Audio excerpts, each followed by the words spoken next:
₹5,000ची सरळ व्याजाने 4 वर्षाची रास व 7 वर्षाची रास यात ₹1,050चा फरक आहे, तर व्याजाचा दर किती? या ठिकाणी 7 वर्षे वजा 4 वर्षे बरोबर 3 वर्षे, म्हणजे जी रास आलेली आहे ते आहे 3 वर्षाची व्याज. 3 वर्षाची व्याज बरोबर ₹1,050.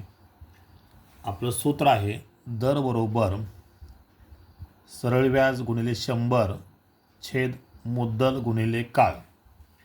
याच्यामध्ये आपण जर किमती ठेवल्या, सरळ व्याज आहे 1,050 गुणिले 100 छेद मुद्दल आहे ₹5,000 गुणिले कालावधी आहे 3 वर्षाचा.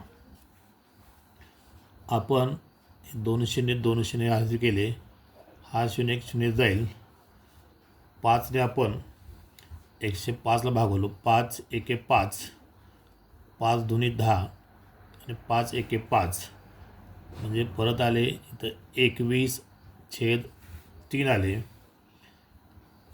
3 एके 3, 3 सत्ते 21, म्हणजे व्याजाचा दर आहे तो असणार आहे 7